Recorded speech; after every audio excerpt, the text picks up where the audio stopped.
Yes, welcome back to VFL Park, and Carlton 10 goals 7-67 lead Collingwood by 20 points in the reserves match. Collingwood 7-5-47 in the third quarter has just started. And joining us now on 3AZ Football is top VFL administrator Alan Schwab.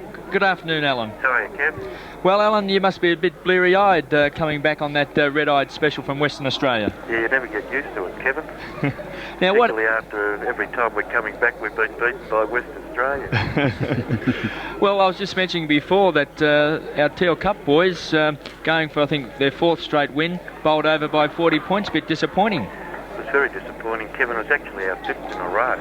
We were trying to win, and we were just beaten by a better side. They put together a very good team. They got some outstanding young players there, and we probably had we went into it probably knowing we didn't have our best side of those 5 years, but probably still thinking we would win, but we weren't good enough. Does it get a great deal of publicity out there? Because Stewie McGee was saying before that all of the top recruiting officers from every league club was over there watching. Yes, well, it was. It probably doesn't get as much publicity as when you play in. I can remember a couple of years ago we played in Darwin, and they were playing before thousands of people there. The final yesterday was played as a curtain raiser to West Perth and East Perth, and by the end of the day we had about 10,000 frenzied West Australians going mad, and it is a tremendous carnival. People underrate it because the standard of play in it is absolutely outstanding, and I would say even though our side wasn't up to its best, we'd have in our team a couple of boys who'd be bordering on league football who'd probably play by the end of this year. Alan, when you say it wasn't the best team, why wasn't it the best team? Because of injury or the talent lacking? No, I just think it was the talent, Mike. Of course, I think, last year we had Silvani and Mark Bays, McGee on and all of those boys, and probably why they played a lot better too was that they'd been on a tour of Ireland for about 4 weeks beforehand, and they were a real team when they went into it. Yeah. This year's team just, I don't want to sound as if it's sour grapes, but there's every one of the boys in the team is obviously a very, very good player, but I think you're just like in any years in footy, you can have your highs and your lows. Alan, Stewie, I still think, and I mentioned before, it's still good for football though, isn't it? I mean, it's no matter which way who wins or loses, we always like to see Victoria winning, but still it's good for the competition. You win 5 or 6 in a row. I mean, it just gets like the old days when VFL was, the champions. Yes, I think that's exactly right, and we were the first to naturally congratulate West Australia because about 4 or 5 years ago they weren't performing up to scratch at all, and actually before we started our run, South Australia had won it 3 years in a row, and from the time that we probably started to string our team together, or our wins under Ray Jordan with Shane O'Sullivan and those guys, West Australia started to gradually pick up, and so winning this year has been really a 4-year program for them, in which every year that we've won it, we've seen them getting stronger and stronger, and we went into the game knowing that we had a real battle on our hands, and they were a very good side. Alan, it was interesting looking at the results that Queensland went down to South Australia by 14 points. Does this mean that junior football is very strong up there in Queensland? Queensland, Kevin, actually led that game right to the end. They only got beaten in the last few minutes after leading all day, and last year at the under-15 level, Queensland were Australian champions. Gee, well, I mean, football's terrific up there. I mean, because people have been saying for a long time, maybe if the VFL clubs ever leave Victoria again, that Queensland and Brisbane's the place because they love Australian rules football. So on a junior level, certainly they're ahead of what's up there in Sydney. Well, that's right. Although New South Wales were beaten badly the first day by West Australia, but then come back to win their next 2 games, and in the last game they beat Tasmania, which is the first time they've ever done that. So, but Queensland would be far ahead of New South Wales at this point in junior development. There'd be no doubt that what you say is correct, that I would think that if you had a VFL team based in Brisbane, it wouldn't take you long before you'd have a lot of their players right up to VFL standard. Alan, when we just look at your own career, just moving away maybe from the Teal Cup, of course, you've been in football administration for a long time. It all started at St Kilda. How did your involvement start with the Saints under Ian Drake? Well, actually, when I left school, Kevin, about 30 years ago. Was it that long ago, mate? Oh, that's a long time. Gee. And That would have been Assumption College or something like that, I suppose, Alan, would it? oh, yeah, it was Camberwell Central. Camberwell High, yeah. Don't say Assumption. It's the wrong religion to Michael. You're a crook on the Catholics, aren't you? I've known that for years. Now you've come at Swabby. No, but I started at the VFL. I applied for a job back in 1958 as a junior clerk when I left school, Kevin. Right. I worked there for 7 years with Eric McCutcheon, Jack Hamilton and a couple of others. The staff was only 5 or 6 then. Then I went to St Kilda. Ian Drake asked me if I'd like to go and work there, and which I wanted to do because I thought that would be great to work in the club. So I went to St Kilda. Well, you would have been at St Kilda when Ian Drake was known as the Prince of Secretaries and did all those big recruiting coups, particularly in Tasmania. Yes, that's right.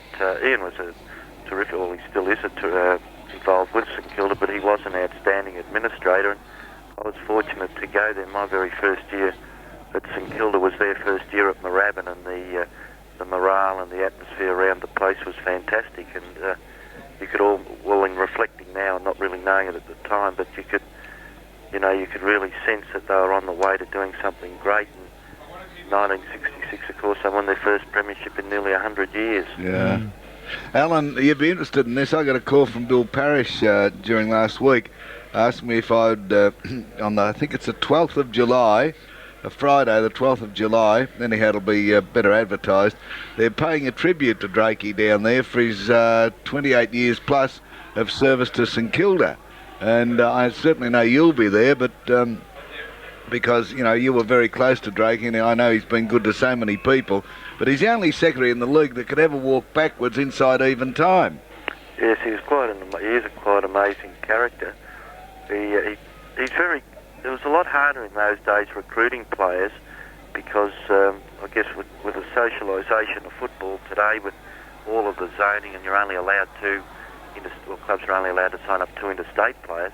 In those days, of course, there was open country recruiting, and also you could recruit as many interstate players, and he was outstanding in that era. And he signed up a lot of players, and I was fortunate that I was involved with him when he signed up John Bonney and John McIntosh and Travis Pace. Stewie tried a lot of those guys. And he had Tasmania tied up, didn't he? Yeah, he did. Of course, he got Verdon Howe from there and Darryl Baldock and Stewie. Yeah. Stewie was over in Perth. What is the greatest thing you ever learnt from working under Ian Drake? Well, I think it's the art of signing players where you never get them to sign the form in. You make sure they sign the form first, then you fill it in later. They might change their mind, giving you all the details of where they played and what their second Christian name is. Alan, out of the Teal Cup, and how many players over there would have been signed by clubs? Would there be many, and would they be the prospects out of the Teal Cup? How many players do you think would make it in league football? I didn't see all of the teams play, Stuart, but with the West Australian side, there'd be, at this point, if they went on, you'd say that there'd be, I would think, at least 7 or 8 players who could play one day in the VFL. Of course, with West Australia, we've got an agreement where they can't come across till they're 23 years of age, so they'll be there for a while. But there was a boy called Paul Pios, is his name, P-E-O-S, and he comes from a place called Marinchimup or somewhere like that. Well, Marimblup. Yeah, there's funny places out there, isn't it? Yeah, there is. Well, he played in the centre, and he played on a boy, Jeff Parker, who's a terrific player from here, and he dominated nearly every game. But of course, he can't come till he's 23. I would think there'd be quite a few boys from Queensland in those development states that they'd be looking at. There's a boy, Anderson, in Tasmania. They were talking a lot about, and a player called Archer from Canberra, and they seem to be in talking to the recruiting officers. Perhaps I'm giving some of their secrets away, but they all thought they were very good players. Alan, one of the things I remember many years ago that happened down at Moorabbin, I just wonder whether you were there at the time, they held a World Professional Sprint Championship under lights, and they brought out Big Bob Hayes from America, the Olympic champion. Did you have a chance to, were you down at St Kilda at that stage, did you have a chance to meet him and witness his performance? Yes, I think I was fortunate to be there, and of course I know I was asked you to ask this question. Oh, I didn't ask him. Well, you've talked about Ian Drake bringing off some coups. Well, the person who signed up Bob Hayes was Michael Williamson. Was it? Oh, I didn't know that. He was driving down King Cole Drive in Dallas and ran into Bob Hayes this day and asked him out to Australia. The thing that Michael forgot to do was negotiate how much money he was going to get until he got here. That was against Ian Drake's rules. So we thought we only had to give him $3,000, and Marlborough, who were very good sponsors at St Kilda, put up the $3,000. And then, of course, when he got out here, he said, well, that's fine. He said, now I'm here, but how much do I get for each race I win? And he had 4 races. Yeah. And we said, well, how many do you think you'll win? He said, oh, well, what are they? He said, 75 yards. He said, I'll win that. And 100? Yeah, I'll win that too, the Olympic champion. And he said 130. He said, it's getting a bit long now, but he said, I'll win that. We said 220. He said, man, anything after 130, I just catch a tram. Hey, Swally, so we then had to go to back to Marlborough and say, well, look, he wants $1,000 a race, and he of course won 3. Unfortunately, lost the 220. Did he train hard when he got here? Well, when he got here, he said, could someone give me a hit out? And Michael was a very good athlete in those days, just tapering down after a successful career. And he said, I'll give you a hit out. And he just looked at Michael and he said, man, you must be joking. God, you're a liar, Swabby. That's true. Truly, you're getting worse than Drake. I couldn't think that up that quick. I tell you what actually happened. He and Drake, he said, now, I was going to Dallas. I said, see if you can sign up Bob Hayes to come out and run for our big carnival, the reigning Olympic champion. He's turned professional anyhow. They said, you could have $1,500 to spend. And I got there and he just signed a contract for $1 million a year with the Dallas Cowboys. And here's the Colonial going up to Bob Hayes and offering him $1,500 to come to Australia. And I rang Drake and Swabby and they said, we'll have to think about it. Well, you can go to $3,000, no more. And anyhow, I've got it on film still, kid, and you can't take it away from me. That's right. They had the track marked out, and Gordon Bennett was down there, who's now the boss at Channel 7 in sport, and he filmed me beating Bob Hayes over 100 yards. Now, stick that in your pipe and smoke it. Oh, no, I was there too. I saw it. I know, and he was running behind me saying, can't you go any faster, boy? Go faster, boy. Someone told me, Alan, that he actually went out and he did about 2 laps of a warm-up. He ran one run-through, it must have been against Michael, and he said, yes, I'm ready. That's right. He's fantastic. All. It was, when he ran in the 75 yards, he was actually sensational because we'd been running the races down there for 2 or 3 years, and everyone had room to finish, after you went through the tape. And he was going that fast that he hit the fence and started to do cartwheels with his hands around the fence. He couldn't slow down then. Oh, but what about when you're doing the draw for the races? And I said, look, and you're saying you've done a terrific job, Michael, getting Bob Hayes out. I said, well, I only want one thing in return.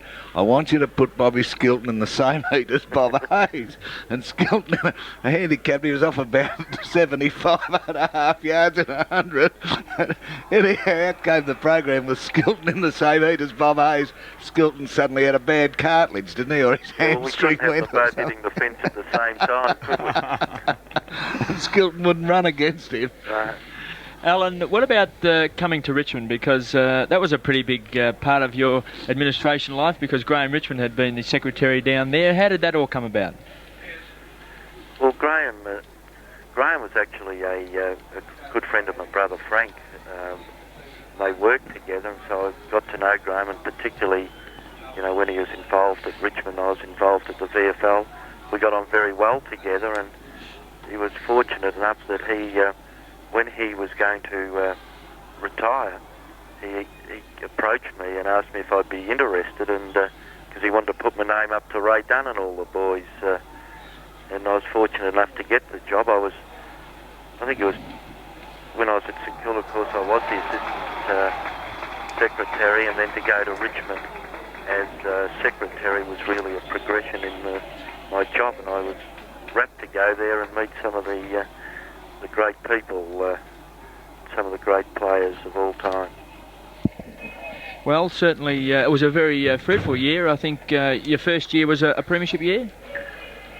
Oh, yes, but I think that I didn't have too much to do with that, Kevin, because you were there. You know, I didn't have the chance to sign you.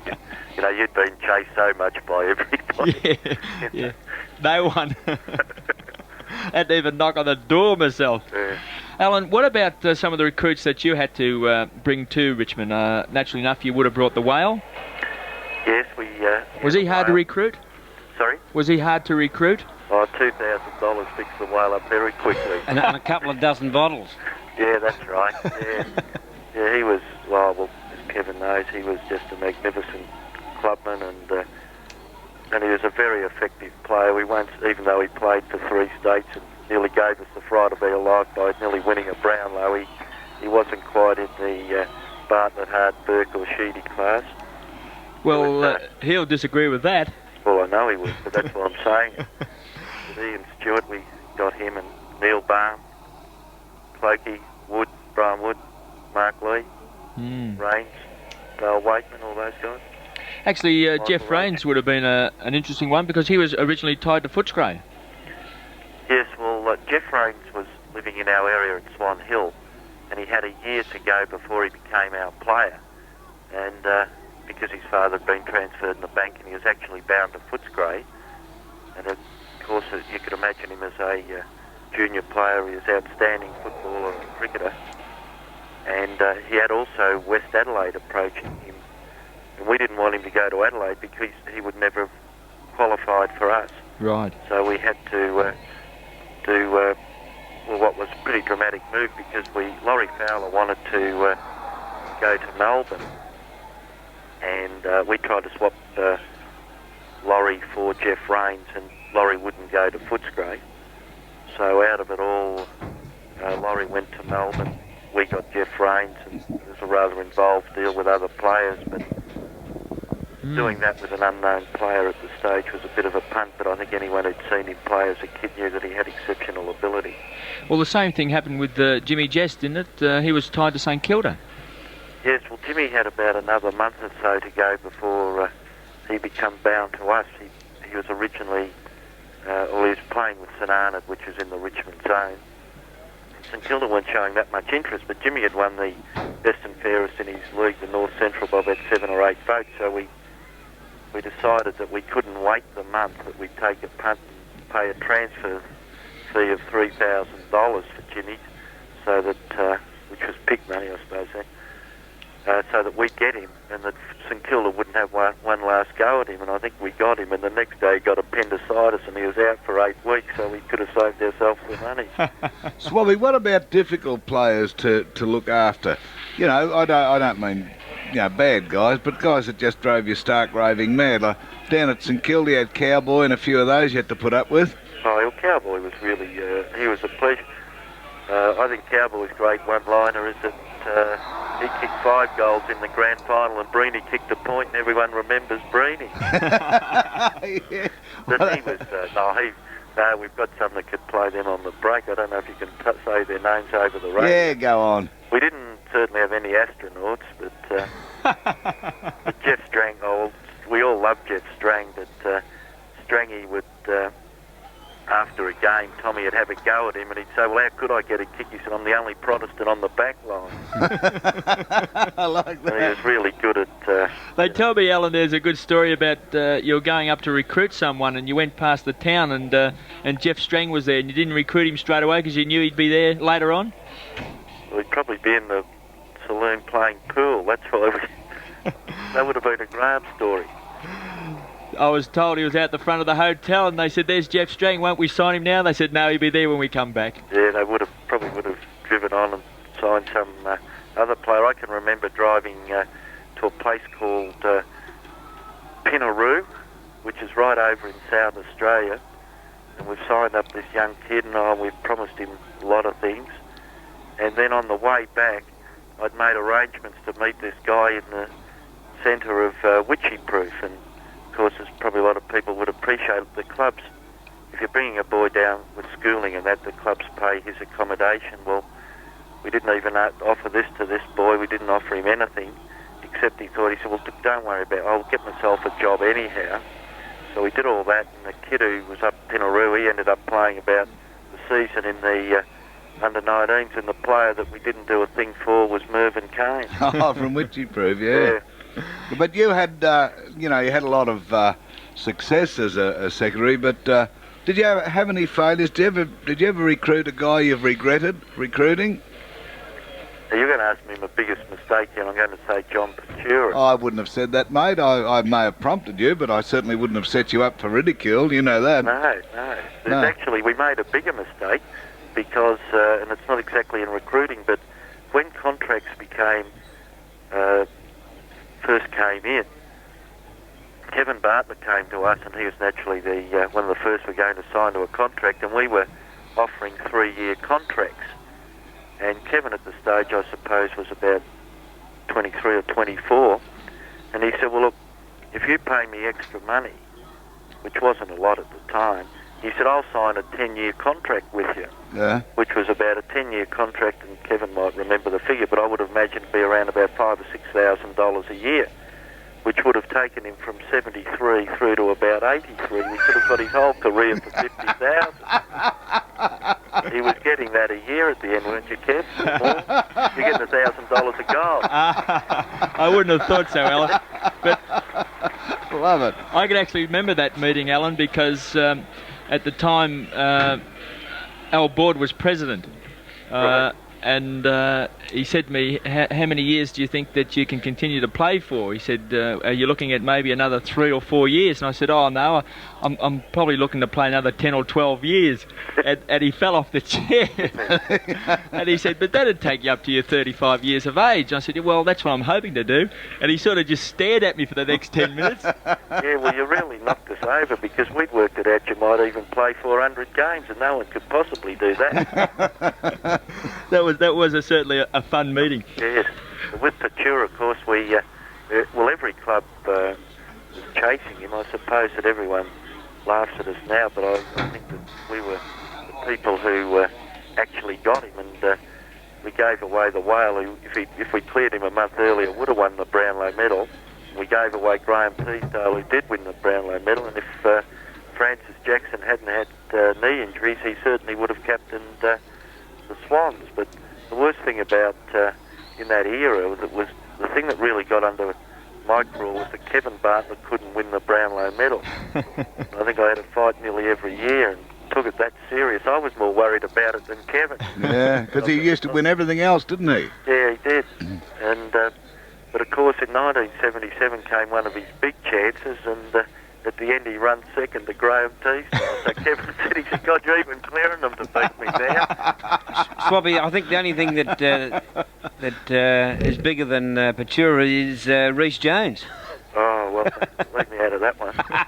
Hey, well, on the subject of that, do you think clubs and officials become obsessed with a guy? You know, they say, we'll try and get this guy, and the more difficult it becomes, the harder they try, and in the finish they're in a catch-22 position. Oh, that's exactly right, Michael. I think that the John Patura's situation was the biggest lesson as a club football administrator that I'd learned, because what you don't realise, or what you do realise now, is that once you become obsessed with the whole thing, you don't realise the enormous pressure that you're putting on that player to perform. And I think that over the years we've seen that, I look very warily at all of these deals now, and if I was in the club, I'd think a hell of a lot about it, because the guy's got to be very, very strong to be able to stand up to it all. Whereas if you're in your own home or your own club, well, you're never playing under that pressure. You never think about it. But to go to another club and to have all the resultant publicity, and you become a marked man for the other clubs, you might get a lot more money, but I just wonder whether in the end, overall, it's it's worth it. It's certainly, sadly in that case, and you know, I suppose we're being rather cutting here on John Ventura, but it just didn't work out. Mm-hmm. When you shifted from St Kilda, because they had a very nice setup down there, and you went up to Richmond, the offices that you worked in at Richmond must have impressed you greatly. You were always wrapped in the setup there, weren't you? Facilities. Oh, yeah, well, that was all part of our go, though, to make them. We didn't want to improve them, because I can remember the Whale coming over, and he'd been playing at the time with East Fremantle, which was going through a bad period on the field, but had the best social club, and naturally they'd be making huge profits with the Whale playing for them after the match and that. And he was talking to a group of our players, and I'm not sure whether you were there, Kevin, but he said, oh, well, look, he said, you seem to have a good football team, but I don't like your facilities. I said, well, look, you can make your mind up there, Whale, whether you want to play in one of the best teams in Australia with the worst facilities, or with one of the worst football teams in Australia with the best facilities. That's your go. And we deliberately, to a degree, kept the rooms like that. We made the players, as Denise Bartlett would know very well, wash their own gear. Yeah. And we used to give them their boots, and we'd give Charlie Callender, would give them a new pair of shorts every year. But I think those things were, perhaps you might be able to do it today, but I think that you didn't pamper the players. No, I think that if you can keep the whole thing, I think you've got to run a VFL football club. You should try to run a junior football club. And certainly there should be a lot more professionalism there. But if you keep to the basics, all in the end that you're really doing is probably when you're talking to different people, or you're adding three noughts to the end of everything. Alan, just on the Whale, you were trying to recruit Ken McCauley, the Tassie medalist, to Richmond, and Whale helped you a lot there, because he was in two minds whether he should be a footballer or a Test cricketer. Yeah, that was one of his best lies of all time, because we took out Ken McCauley, who Richie Benno was trying to get in the Australian team at that stage, and he'd won the Tassie medal. We actually did sign him up, but he unfortunately did his Achilles tendon, which finished his sporting career. But we're out at dinner, and I can see Ken McCauley down with, there's about 12 of the players and their wives there, and Whale was down one corner, and he's really telling Ken McCauley something very much in earnest, and of course he's giving him a drink too, and McCauley didn't drink very much, and he was trying to keep up with the Whale. And the next day he'd come to me, he said, I didn't realise what a sacrifice Brian Roberts made. I said, what was that? He said, oh, well, he said to me, I can appreciate how you've got to make your mind up whether you want to play cricket for Australia or come over and play with us. He said, because I had to face the same decision. He said, but what I'll tell you, Ken, is I've never regretted coming to Richmond. Well, we didn't spread that one quick, did we, Ken? He fancied himself as a fast bowler, the Whale, didn't he? Yeah, we used to play these matches on a Sunday, remember that? Yeah. Oh, yeah, he'd be down there at 9 o'clock marking the wicket. He'd have the creams on and everything. Yeah, I opened one day, and so unfortunately he clean bowled me in the first over, which didn't help. But there was the other game when Brian Wood came into bat, and the country used to play the city, or the country and the interstate used to play the city, and it was 10% safer than total warfare to go out and play in it. And the Whales, this ball's flown off a length, right at Woody, and it's hit his glove on the way to hitting him right in the head. And Tommy Hafey comes running in to see how Woody is as he's lying on the wicket, and all Wales yelling out is, catch it. He took it pretty serious, there's no doubt about that. Hey, I remember just something came back to mind. You and Drakey got me beautifully in '66 after you were Assistant Secretary at St Kilda and they'd won the premiership, and you rang me and said, the club's putting on a big show for the players at the Moorabbin Town Hall, and I think the big band at the time were the Ants or the Flies. It was Flies, wasn't it? Robbie Burns was in the Flies. That's right, and I knew the manager of the Flies, and they said, look, we can't get the first base, see if you can lean on them a bit and get the Flies. So I was able to pull the coup off, and I got the Flies for the big premiership celebration in the Moorabbin Town Hall. Well, they knew one speed, and that was loud. They had no other speed. Oh, you fair nigga. Oh, they woke up people down in Portland. It was unreal. Anyhow, Graham Huggins, the president of St Kilda at the time, he started to go crook. He's got up to Drake and Schwab. He said, I can't hear me bloody self talk. He said, who was stupid enough to get this band? And as one, Drake and Swabby turned to the president and said, that Mike Williamson. Oh, and he came up and abused me. Oh, yeah. You pulled off a lot of keys at St Kilda, Mike. Yeah, my word, I did. You're a good supporter of Richmond too. Yeah, early 70s. Well, he supported any club who's successful. He's a good supporter of Essendon at the moment. I know that. That'll only be because of his long association with Kevin Cheedy, wouldn't it? Yes, and he was a great supporter of Hawthorn in 1983. Why was that? Yeah. Well, they won the premiership. Listen, Swabby, you and Drakey were terrific. You'd organise everything, and then you'd say, ring me up and say, oh, listen, we got a show on the such and such. We want you there at 8 o'clock. It was no good me saying, look, I'm terribly sorry, I've got to do a show for Channel 7 who employ me and pay me. It was easier to say, righto, yeah, I'll see you there, and get there, because you two could harass people, you could drive people to absolute distraction. You were very good at it, weren't you? Oh, no, I think very seriously. You've been a fantastic person for all the clubs, Michael, and over the years what you've done, and I know that at Richmond too, that you must have done 5 or 6 or whenever we had a show that you'd always do it, and whatever, I can't understand where people really say that you're mean and all that, because we're telling the public now you did everything for nothing. Yeah. I really mean that, Michael. You've been fantastic. Thank you. Well, I don't know whether to trust you or not, but I'll take it that you are sincere. I am. And I won't ask you what Graham Richmond said when you were Secretary of Richmond, and you asked the committee through Graham Richmond if they could improve your office there. Right. What did they say? Oh, I don't know, but I didn't think I'd be silly enough to ask. You did, I remember. Well, of course, you've just about ruined our day here, Alan, because we've now got to commentate the game with Michael, and his head's about 14 foot wide at the moment. Nice. He can't sit down. Tell you what, You'll be pleased to know, Al, that the crowd out here at VFL Park is really building up. It's going to be a terrific crowd here today, a very, very big crowd, so it looks like it's a good one for footy. Oh, that's great, Kevin. Hey, isn't it nice though, Swabby? You know, I've had tremendous fun out of football over a pretty long journey at it, but to be able to work with guys like KB here and Stewie, McGee and George McCutchinson would be the highlight of my life. Gee, now we know he is live. Alan, thanks for joining us today on 3 Years Head Football, and I know last night was a pretty late one for you, but it's been great. Thanks very much. Be out in the garden there, will you, mate? Yeah, that's right, Michael. Liar. Alan Schwab, our special guest on 3 Years Head Football 85.